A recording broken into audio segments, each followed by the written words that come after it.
So iTMOi is an acronym short for In the Mind of Igor, as in the mind of Stravinsky. I was invited by Alistair Spalding at Sadler's Wells in London to create a piece based on Sacre de Printemps, Rite of Spring, Stravinsky's music.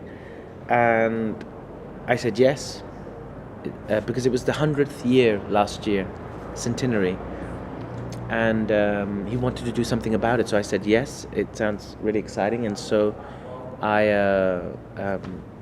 thought about it, about how I would do it. I listened to the music again. Incredible piece of music. So I called Alistair and I said, look, I need to speak to Stravinsky now. Do you have his phone number? Because I have so many questions to ask him. And he thought maybe, he paused a little bit thinking, is he joking? He wants to have a phone conversation with Stravinsky. I said, yes, give me a number. Give me his number. What's his cell number? His mobile. He said, he's not alive.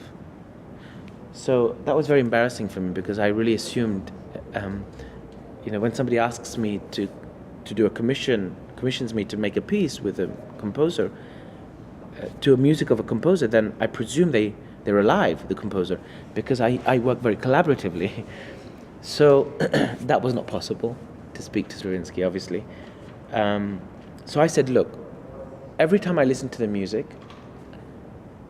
my curse is that I see the movements of Pina.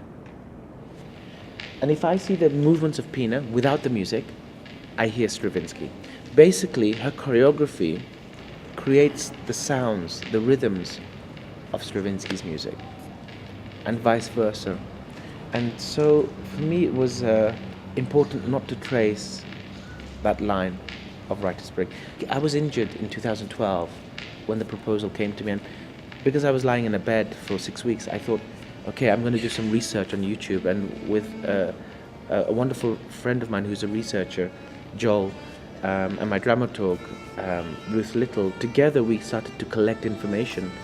And I started to look a lot on YouTube, and I became fascinated by him, Stravinsky himself, about his childhood, about him growing up in St. Petersburg and how he walked across the square, and him listening to lots of gypsy music, because there was a lot of gypsies around the square, and he would be able to kind of immediately pick up the music and remember it. And somehow I realized that I felt that he had many different universes existing in his head. The classical world, the gypsy music world, folk music world, and so in a sense, I felt like I wanted to use the Rite of Spring as a starting point, the music and the concept, but not to base it on the music. So I took the rhythms, the structure of Rite of Spring, and then transformed it with the dances. I took the essential idea of Rite of Spring, which is about sacrifice. So I based the piece about the concept, the notion of sacrifice.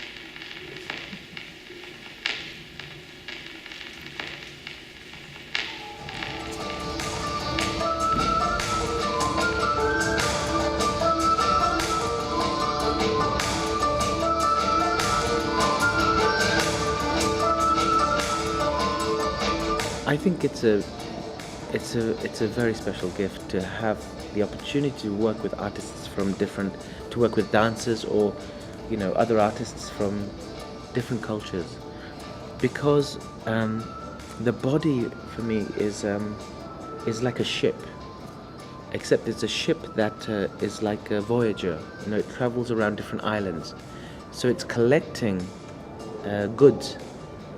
And in a sense, for me, this ship, this opportunity to be able to collect experiences from different cultures through the medium of the body is fascinating. The body is political, the body is religious, the body is specific in its identity. So when you have these different identities and their history, it allows me to kind of tell the same story through different people's eyes, and through different cultures, through different, and that relationship, that kind of dialogue, I've always been fascinated by.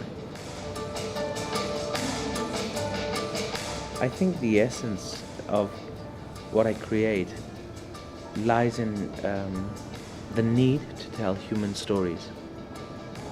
I've always wanted to express stories,